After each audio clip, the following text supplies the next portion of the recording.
And basically Nichols trying to get help for himself. Like bro needs to pay for a lawyer. We did it for him. We don't believe. Hey, no, sir, Mr. Harvey, stop right now. Stop right now. Stop right now. Mr. Harvey, sit down. I am not going to have you interrupt court. You may object in just a moment. So before we get into what happened between Bruce Harvey and Judge Whitaker, I want to rewind things back a little bit for you guys and kind of give you a history lesson in this short period of time that Judge Whitaker has been on this trial. I mentioned this before on the channel and while we were doing a live stream that Bruce Harvey was the first and, in my opinion, only attorney that went directly at Judge Whitaker. Now, it wasn't exactly personal attacks, but Bruce Harvey let Judge Whitaker know that he did not think she was going to have the ability to, one, retain all the information from this trial that has been going on and do an effective job making sure that she knows what's going on moving forward. And I'm going to play you guys a little bit of a video where I covered this, and it was actually 4 weeks ago, which is crazy how much time has passed by. But this is the motion that Bruce Harvey filed on behalf of his client, basically stating what I just said to Judge Whitaker, that, hey, no offense to you, Judge, but so much time has passed, so much has gone on that we don't think you're going to be able to retain all the information. Y'all listen to the last paragraph or so of this motion that was filed. Check it out. Further, Nichols reiterates and realleges his request for a severance and incorporates his previous arguments that an enormous amount of prejudicial spillover has already occurred and no jury could be expected to compartmentalize the evidence as it relates to the separate defendants and charges. Wherefore, the defendant moves this court for a hearing on the motion for mistrial and objection to the substitution of the trial judge. And who is his attorney? Bruce Harvey. The Honorable Bruce Harvey, the big dog. This man's been in law for years. And y'all even remember them mentioning the Harvey rule that Judge Glanville was going by during the status update.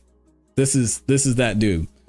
So it'll be interesting to see what happens here. I think this is the first motion that I've seen to where, I mean, the defendant is really putting the pressure on the judge to say, hey, judge, we're glad you're here. We appreciate you being willing to take this case, but there is no way in the world that you can possibly rule on this appropriately. All right, so that happened, and y'all see the date here, the 23rd of July, 2024, which is crazy how much time has gone past that far. And the motion was a motion for mistrial and objection to the substitution of the trial judge. So now we're going to fast forward in time back to what happened yesterday. And Bruce Harvey starts going at it again with Judge Whitaker. He's already done this twice during these court proceedings, and he's going to continue to push the envelope to show the judge that we just need to end this thing because there's just so much going on. Y'all check this exchange out. I was surprised at what happened, to be honest. After that is reference number 1739, PDF page 1762, which is a March 28th, 2022 call.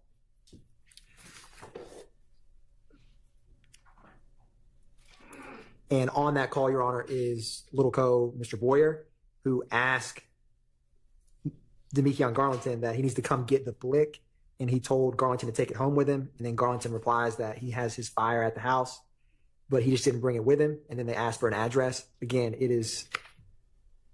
that's what the portion of this wiretap call the state wants to play to show, one, how they reference firearms, and two, how firearms get exchanged between members. Quaterius Zachary, which the court has heard about when we went through his interview, and other evidence will come out. He gets arrested with a firearm that ballistically gets connected with the shooting of 1007 Hill Street, which was the mother of Mr. Bennett's mother's home.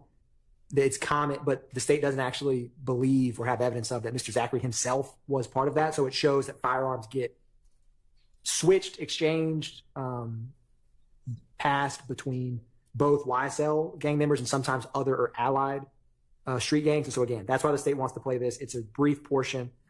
Okay, and it's to show how they reference the guns, like the terms they use to reference the guns, flick and fire, and that they exchange them amongst each other. And so as we've seen, they're going back and forth between the phone records. Y'all know that they're trying to decide which ones they're going to keep in, which ones they're going to take out. And this is just some more of this conversation. Do I need to listen to that, or? The state does not believe you have to, Your Honor, Okay. unless you want to. I don't want to unless I have to, because I think it goes a lot more quickly if we don't have to cue it up, listen.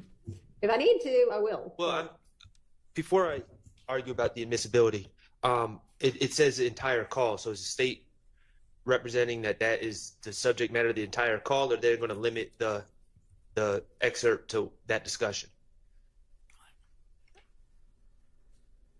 That is correct, Mr. Sharp. And I don't believe it's a very long call. It's 2 minutes, 52 seconds. I will get more clarity, but it's where you need to come over and get this blick. I'm geeked up at the studio. I told you to take the blick back. And then they mentioned running into someone, and I don't have that blick on him. I got the fire at the house, and they talk about send me the address. So I'll find when that time is, but that's the statements that we're referencing. Okay, well. I can just listen to it. I'll just listen to it. Yes, Your Honor. And we'll find out. So they're going to play the video here, and then we're going to skip ahead a little bit as well.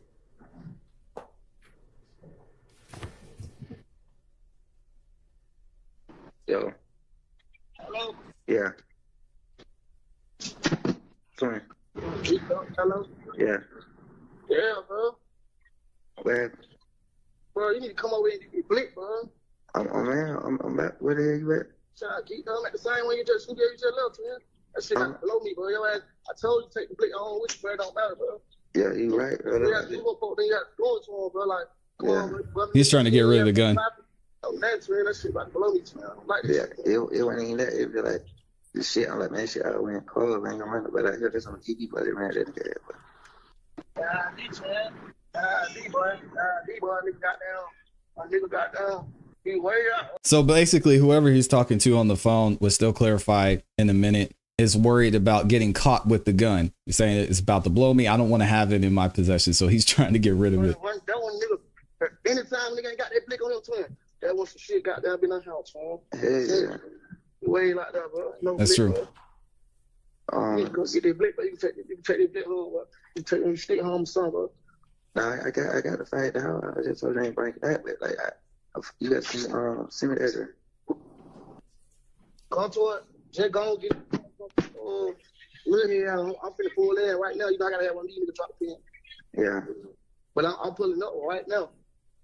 So like on the GPS, what type in? Type in look here, see they come to a look here house. Cause it is after look here house.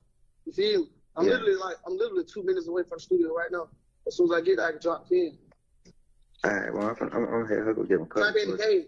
Yeah, type in down K, gone. I don't even know this shit still on So the whole prime thing- time. That shit gone too.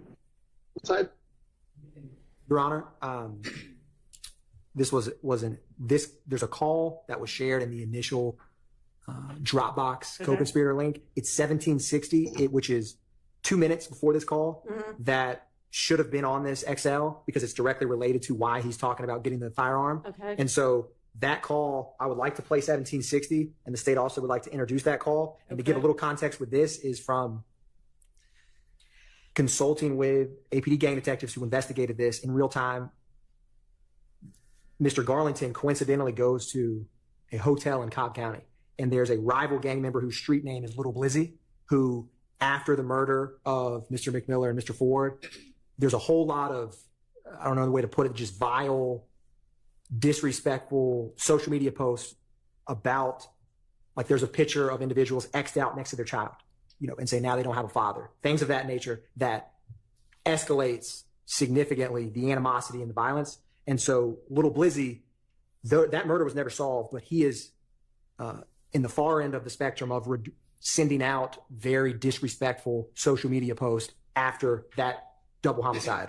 And so the significance, and we'll play this call right now, of Mr. Garlington running into him, he didn't have a firearm on him, and so he just randomly runs into him in a hotel. And so this call we just played when he's talking about coming to get the gun is basically they're like, you need to keep that gun on you because there's a lot going on. So I wanted to play and apologize for not having this on here. That was just an error. The 1760, which is State being 1:56 unprepared a.m. again. The call we just played was at 1:58 a.m. Okay. So I'm going to play PDF page 1760, reference number 1736. Thank you. You can see Mr. Harvey's already getting fired up right now. Where the hell you at? Hey, you know so crazy. You know so crazy. I'm different car and tell you I just ran into the nigga, bro. For real? How you know? That what you calling me back? Nah. Man, nah. Oh, I thought he said something else. What he said? Nah, not him. The nigga, the blizzard. What he say? Shit, he seen me turn his head For real? on DV. Yeah, he seen like I tried to look at him, like turn this shit. What he saying at? Man, we at the same hotel Right now. right now. Damn, be safe on that, man. I know it, but I ain't got my. The nigga say it's real. J. Carl say he finna shoot a video. He want us in the video. What about the studio?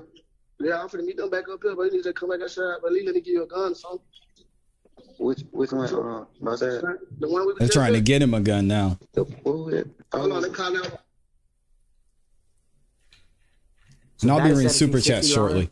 The state, well, if the court would like to hear 1762, which is, but That's what we just heard, right? we heard 1760, which I think gives a lot more clarity to. Before that, you Yeah. heard 17. Yes, Your Honor. So the state feels that both of those are in furtherance of the conspiracy because Demekion Garlington, a YSL street gang member, is calling and notifying people about who he ran into, a rival gang member, and he actually makes multiple calls that we're not going to play all of these, where he's trying to get, and he references this interaction in the hotel. Okay. So, Your Honor, Yeah. Mr. Garlington has a long criminal history. I don't know when the state feels that Mr. Garlington met Mr. Stillwell, but Mr. Garlington was allegedly, or he pled guilty to committing crimes before Mr. Stillwell knew him, before Mr. Williams knew him, and he has plenty ability to commit crimes without being associated with anyone here. And at some point, we're just, again, I understand that being arrested doesn't absolutely close you off from a conspiracy. I think it's fair to say there is a presumption. I know, but I understand it's not absolute. I understand it's not that simple. But at some point, we are in a situation where we have two gentlemen in jail, and Mr. Garlington going about his criminal life, and that is whether he's associated with other people or not, or whether the state is alleging that he's associated with other people. Everything that Mr. Garlington chooses to do and every crime that he chooses to commit in his day-to-day life does not involve my client, does not involve Mr. Nichols. And the state is, at this point, trying to bring in Mr. Garlington's chatter about picking up guns and selling drugs and all these things that Mr. Garlington's been doing for years, and somehow impute them on two gentlemen that are in jail. And that's my concern. I understand that it's not an absolute that my client is no longer part of a conspiracy, but I'm not. The state is theorizing, but there has to be a difference between Mr. Garlington's everyday criminality and criminality that is specific to an alleged association with YSL. And that's my concern, is at this point, we're just throwing in his everyday criminality, and it's making my client, who is associated with him through social media and other things, and that's just a fact that I'm going to have to deal with. But at some point, it's creating character issues and prejudicing the defense of my client. Oh, you see Ms. Hilton look at the camera? I just saw that. She said, "Oh, y'all watching me?" But Max makes a great point, and this is something that we saw throughout the entire day, especially when these phone calls were being made. There were so many co-conspirators that the defense didn't even know about and weren't on the list. Judge Whitaker let that go. I mean, it's just misstep after misstep after misstep. And then you've got our guy, the OG, Mr. Harvey, just had enough of it. So we're going to skip forward a little bit more here so we can get caught up to when everything went down, which should be right about here. All right, y'all check this out. All right, well, I think we've discussed the issue of attorneys potentially being provided by leaders already, and my ruling would be the same with regard to that. What is the state's response to the issue of it being hearsay inside of hearsay, the "we did this" part? So, Your Honor, that this is a classic co-conspirator statement. This is one co-conspirator providing reassurance to, providing direction to, and promoting cohesiveness with another co-conspirator in furtherance of the conspiracy itself, which is YSL, the criminal street gang. Right, but back up into this isn't just him, this is somebody else saying that, right? He said, she said, that he said, that she said. Yeah. Mr. Shard, at least, is saying that Mr. Stillwell pushes back on the assertion.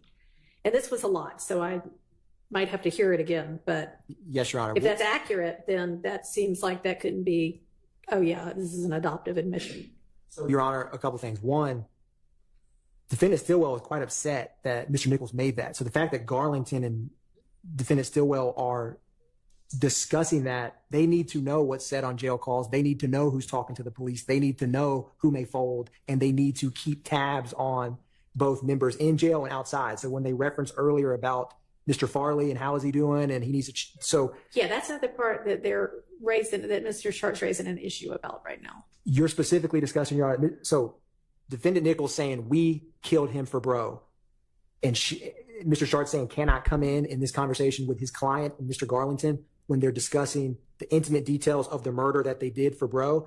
The state feels that, and this is why, and I will find the case on this, their conversation, Garlington and Shannon Stillwell, in all its contents, whether they knew this personally, they knew this from like that statement, their conversation is fostering cohesion amongst them, because they both agree he shouldn't be saying that on the phone. And that's where co-conspirator 801D2E is a little bit unique, where this nested hearsay, if it's deemed a statement in furtherance of the conspiracy, keeping abreast of the crime, future, past and or future activities, fostering cohesion among street gang members, that type of analysis is incorrect. If you deem that statement and them discussing what one of the other co-defendants did in the murder that the state indicted both defendant Stillwell and Mr. Nichols with, and Mr. Garlington with, I think it is classic co-conspirator hearsay, which takes aside Mr. Sharp's objection. The nested hearsay is not an appropriate analysis if you deem that statement, which the state believes it is co-conspirator statement.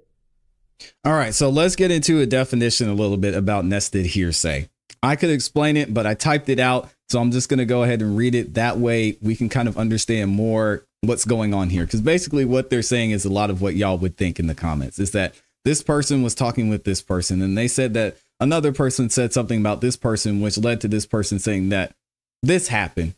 And then we're going on and on and on and on. And that's where nested hearsay comes in, which is what the defense is arguing that a lot of these phone calls, and this phone call specifically, is. So nested hearsay is when a statement has 4 layers, and this is a 4-time nested hearsay, which Bruce Harvey is going to get into here in a second, is when a statement has 4 layers of hearsay within it. It's like a chain where each person passes on what someone else said, leading to 4 levels of hearsay, which sounds like a mess already, but I'm going to try and explain it to y'all, so bear with me. Here's an example. A person in court says, Tom told me that Sarah said that John mentioned that Lisa saw the accident. All right. That's where we're at with a lot of these phone calls, right? So in this example, Tom, the first person, is telling the person in court what Sarah said. Sarah is relaying what John said. John is passing on what Lisa said, and Lisa is the original source of the information. It's as crazy as it sounds. This is 4 times nested hearsay because there are 4 layers of people relaying the information before it gets to the person testifying in court. Like with other types of hearsay, each layer would need to meet a hearsay exception to be admissible in court. Again, this is barbershop talk. This is on the corner talk. And they have no way of showing, and you hear the words that they're using. He says the state feels. They really haven't shown a way that they can prove that this is the case, that what they're saying is actually true. There's no information and there's no belief. It's just what they feel. And if that's the case, then they just need to get on YouTube and talk about how they feel there, because that's what I'm doing.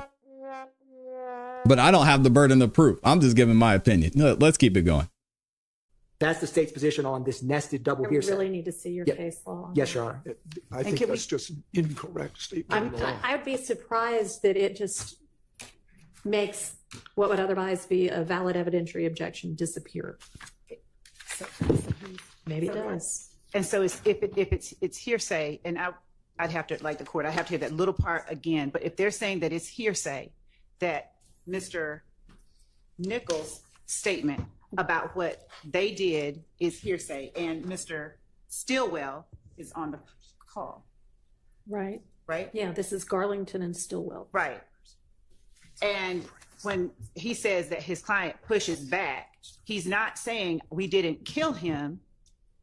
No, I don't know. But let's hear it again. There was a lot to unpack with this. Maybe it would have been better to take this in sections. He says that doesn't sound right. And to push back, you don't need to Sorry, John. repeat everything that was said and said, no, that's wrong, no, that's wrong, no, that's wrong. I mean, it could have been in reference to whatever the arrangements were for an attorney. I don't know exactly where that came. But let's start with the proposition that it's Garlington and Shannon. Here he goes. Garlington is talking about talking to Funk, who had him on FaceTime. And that's what Mr. Nichols allegedly told Rel, which was repeated by Funk to Garlington. Right, exactly. So, I mean, we're talking about layers upon layers. And this is the classic nested here. So you can't just say if one statement, the first conversation comes in, everything else in the world comes in. It doesn't. Well, I don't think it does, but the state seems to think that there's law that says it does. So we're going to let them find that. So can we play it for the And if you just want to point me to wherever the original motion is or response is, I could read it on my own. But I mean, that's easier than you trying to find it right now. Your Honor, I'm trying to find both the date and the motion itself. Okay. Yeah, and this is Be patient. Give it a date. Get more. Yeah. tough. Yeah. Man, just tell them to be patient, bro. Work out. Well, I already know that part. I just I know how that go. You know what I'm saying? I ain't really tripping on that. I ain't tripping. I've been just trying to keep Buddy calm. You know what I'm saying? Yeah, do that. Okay. Yeah, bro. I don't really be liking that coach and shit. That shit help me all out. So I talk to phone. Like, I be on bro. Like, he got me FaceTime. Like, oh, what's up with Quay? Like, what the hell? I don't know Quay on the phone saying something. Like, I don't know if he on shit. Like, he told real, like, man, tell Quay. So y'all hear him. This is one person saying I was on the phone with such and such, and then Quay, he told Rel.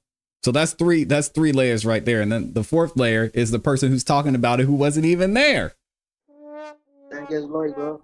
We did that shit for him. He paid, you know what I'm saying? What? Yeah, that was Funk told me. He like, bro, tell him, chill out, man.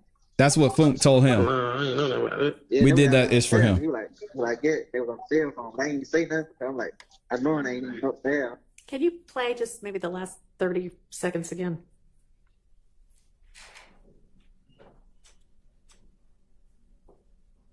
Yeah, I don't know Quay on the phone saying something. Like, I don't know if he on shit. Like, he told real, like, man, tell Quay to get and get his lawyer, bro. We did that shit for him. He paid, you know what I'm saying? What? Yeah, that was Funk, bro. Keep going. He like, bro, tell him, chill out, man. I ain't know that about it. Yeah, then we have downstairs. He was like, yeah, they was on cell phone. But I ain't even say nothing. I'm like, I know I ain't even upstairs. I'm like, I ain't got access to no phone. Hell nah, he wasn't that like that. I don't think he said no shit like that though. Yeah. But then, that's what was telling me, what the hell is he saying? Going for me. Okay, thank you. So, Your Honor, our position is that what he is pushing back against, and it's the context of that statement that is the most important, because they're trying to relay to keep someone calm, and that they were talking to Enfant, who was a co-defendant who pled guilty in this case, and they are alarmed at the fact that another member is potentially on a jail call saying that we did that for bruh. And that's the point at which Shannon is pushing back, saying like, what? He said we did it for him. That. And then he's like, nah, he didn't do that. And the other guy says, I don't know, he could have been on a cell phone or what, but. And that's the fourth layer when he's saying he. So he's saying we did that for him. This person is saying Quay and such said, and Funk said this. It's just a whole mess, That's y'all. what I heard him say. So his alarm isn't at, he's lying on me. His alarm is that, and this is what we would argue. Of course, anyone can make their own arguments at trial, but we believe that this is what the evidence shows, that the alarm is at the fact that this person on a jail phone is saying something highly incriminating to them and sharing this information between them all. And the alarm in itself is evidence of the fact that this whole conversation is in furtherance of that conspiracy. Ooh, y'all want to talk about reaching? How did she get all of that from that? She's testifying at this point. You have all this information and know why a person is alarmed. Miss Love is a psychic, apparently. Jeez. Who is he? Is a great question. Who is he? Who's bruh? Who's him? Which is the enterprise that is YSL and the criminal street gang activity of YSL. So how do we know that? It's hearsay when all of it is statements of a co-conspirator. It is their reaction to their it's belief. Still hearsay, even if it's a statement of a co-conspirator. So, I mean, at some point exactly. y'all are saying this isn't hearsay because we're not offering it for the truth. So I know that's not what you meant, but let's try to keep the terminology clear. You're right. You're very, very right. And I didn't mean to interrupt you. I just want to make clear, we have got to all be clear about what we are saying and what we mean by what we're saying. Your Honor is absolutely right. All right. And so we are saying that there is an exception. Right. And that this is the exception that it falls under. Okay. All right. And so again, I understand that the conversation between Stillwell and Garlington might come in under a co-conspirator exception to hearsay. The thing that is at issue is the relaying of Nichols allegedly having said, whatever he said, you need to line up a lawyer or whatever, you need to pay for it because we did this for Buddy. Right. And the concern is that either that part is being offered for its truth, or even if it's not, that she certainly is coaching him a lot. Once the jury hears that, they take that as evidence that it is true. Understood. So do I understand you to be arguing that part of that is also co-conspirator exception, or no? I need to address that part of it. So one moment, Your Honor. Sure. Do I have the argument correct that y'all are propounding? Well, yes. Exactly.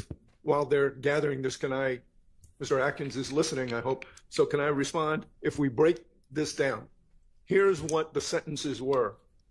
Garlington says, I talked to Funk. I've been with bruh. I don't know who that is. And I don't know whether that refers to Funk or bruh. And he had me on FaceTime. That could refer to either one of those people.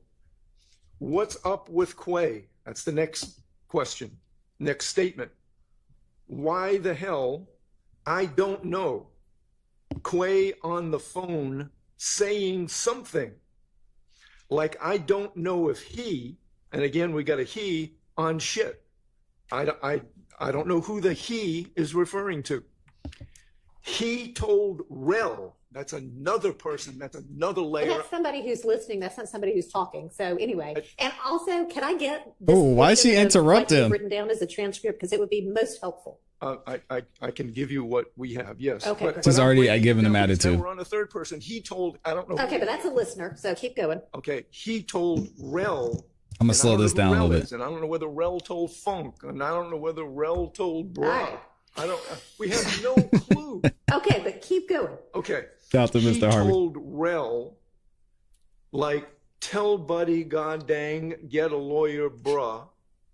We did that shit for him, he paid, And then Garlington says, you know what I'm saying, to Garfield. Garland. So to Shannon, I'm sorry. And Shannon says, what? And Garlington says, yeah, that's what Funk told me. He was like, tell homie to chill out, bro. Now who's homie? This is crazy.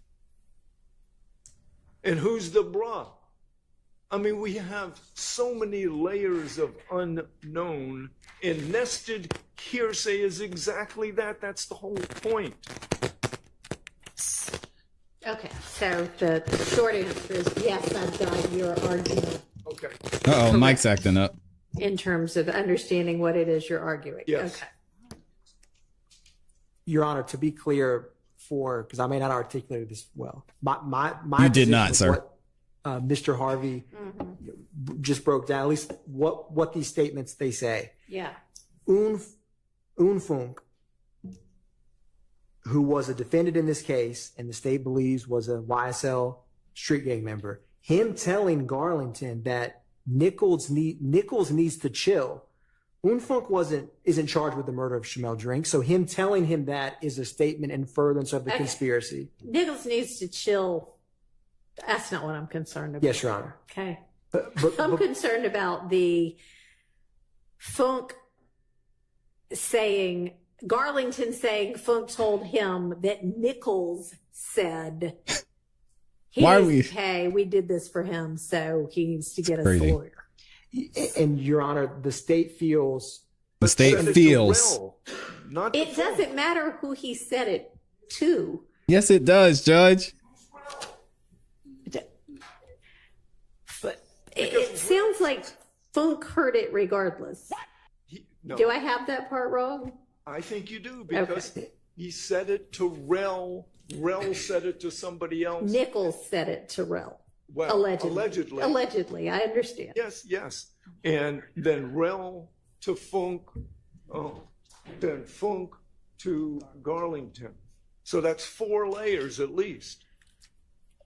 So, Your Honor, the two things is, and the court may just disagree with my argument, which in terms of what I'd like is some law. Yes, Your Honor. So the case law I was referencing earlier, I will find this date, but there's no double hearsay issue. How? The statements are admissible without a showing of the declarant's personal knowledge, and I may have been off kilter. Bruce Harvey's about to lose it.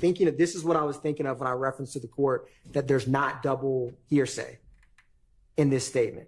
Is that and I will just cite to this motion because the court can read this, but I will find the date. But the state's position is that it is co-conspirator. It is in furtherance. Like the fact that Garlington is concerned or receives this information, that Nichols made that statement. I understand that part. I agree with that part. So the kernel, that part in the middle. You understand what my concern is, I do. Ms. Love. You seem to understand it before, and I'm sure Mr. Atkins understands it too. He's just too busy looking up trying to find the law. We can understand what the issue is. It's not that complicated. In the middle, that Funk said, Nichols tells somebody, we did this for bro. Nichols saying, we did this for bro. Nichols saying, we did this for bro. I'll start out by saying, at best or worst, whichever you might want to look at it, Nichols is implicating himself and not Shannon necessarily. He hadn't said Shannon did anything. He's saying, me and somebody else did this for bro. So that's to start there. As to Mr. Sharp's argument that it necessarily implicates Shannon, who has to push back. Who is bro? Number 2, Funk being a co-defendant of Mr. Nichols and a co-conspirator of Mr. Nichols, relaying what Mr. Nichols told to him. Whether or not Mr. Nichols said it or not, it's statements that Funk is asserting Mr. Nichols gave to him, even though it's a statement against the penal interest of Mr. Nichols. The reliability of the statement, the statement itself being the hearsay issue, we believe is dealt with in that it would be Mr. Nichols, a co-conspirator of Funk, relaying something in confidence to Funk or saying something in confidence to somebody else who he considers a person reliable enough to share something that inculpatory with. Oomfunk is not trying to harm Mr. Nichols. Are y'all getting this? Not going out lying on Mr. Nichols. He's sharing this information in an effort to help Mr. Nichols, get him to shut up and stop talking. They all are trying to get him to stop talking. So in terms of the reliability of the information, nobody here has any reason to share inaccurate information. It only furthers their purposes to be truthful about what's happening so that they can further protect themselves and inoculate themselves from any harm coming from this man talking. So I'm sorry. This did not help at all. I mean, are y'all able to follow this? I don't see what she's trying to say. And dangers of hearsay that are normally present when, I mean, the whole reason it's kept out is, we don't know if it's true or not, are handled and dealt with by the circumstantial. Have you ever had a dream? I hate to use this. Guarantees that you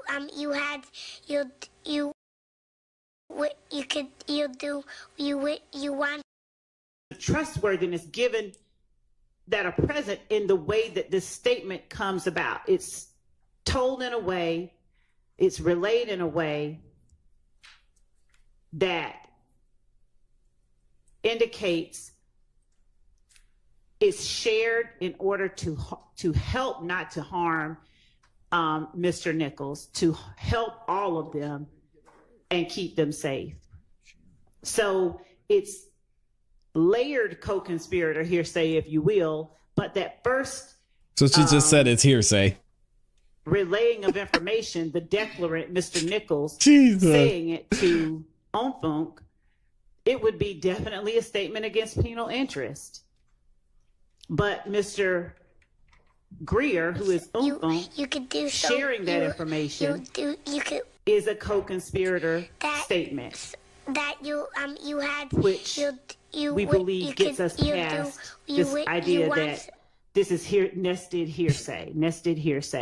And as far as the 403 argument that is being made, man. In order for it to be so she's still going prejudicial as to permit its exclusion, it would have to lure the fact finder into declaring guilt on a ground different from proof specific to the offense charged. And that just doesn't exist here.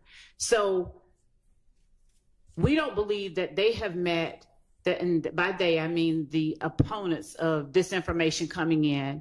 They have not met their burden of showing that this statement from Oomfunk regarding Nichols telling on himself, and basically Nichols trying to get help for himself, like bro needs to pay for a lawyer. We did it for him. We don't believe. Hey, no, sir, Mr. Harvey, stop right now. Stop right now. Stop right now. Mr. Harvey, sit down. I am not going to have you interrupt court. I'm objecting. You may object in just a moment. Ooh. We will get to your objection in a moment. Go ahead.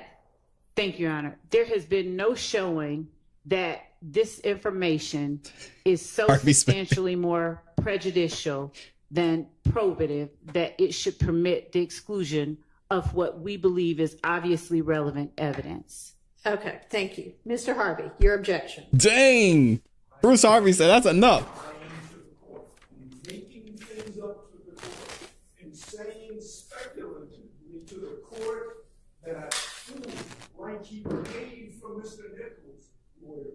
You got any evidence of that? I don't even understand that to be what she said. That's exactly what she said. Okay, well, the record will reflect what she said, but I understood her to be talking about what was being said within the context of this conversation we just listened to. Your Honor, just yes.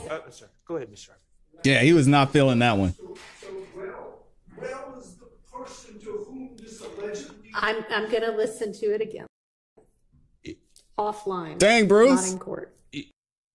this is where I'm at with this. Just because the state says something is so doesn't make it so. I understand. And exactly. The state is saying, oh, well, this was done in furtherance of the conspiracy. This was done in furtherance of the conspiracy. The whole point of the hearsay rules, and I understand that the confrontation clause might not be implicated here, but the hearsay rules, the whole point of the hearsay rules is you get to see who's saying it, know what their basis is, you get to cross-examine them, they come to court, etc. And the problem here is the state is just sitting here saying, oh, well, clearly Mr. Umfunk did this to further the conspiracy. And clearly, how do we know? How does she know? Maybe Umfunk, I'm not saying this is the case, but what if Umfunk was involved? Umfunk would have every reason to shift responsibility to other people. What about the next line in the hearsay ladder that we have? We don't know what people's motivations are, and just because the state says, well, their motivation was to do this or do that, she's not inside Umfunk's head. Exactly. He's exactly she's not right. Inside Rel's head. So I reject that their argument that they can just label things as hearsay exceptions and it makes it so. Well, I understand that. I take what everybody says as your argument in support of your position. I don't accept it as fact. What's you going to do about it? I hear the counter argument. Sometimes I hear a lot more counter arguments back and forth after that. And then I make a determination about whether our evidence rules permit this particular evidence. The point of the hearsay rules and all of the evidence rules is so that to the extent the court can help it, only trustworthy information gets before the jury. And that's what we're trying to sort out here. It's not that hard, Judge. Come on. I understand that the stakes are high. I think that this might be a good time to break for the day. I will re-listen to this. Mr. Adkins, if you can find, either the date that I can find the motion or the case law itself, just send that to Ms. Pursfield. She'll send it on to me. Yes, Your Honor. Okay.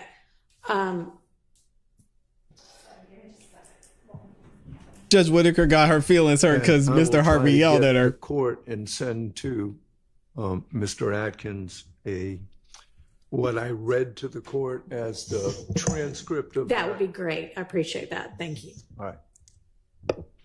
Jeez, man. All right.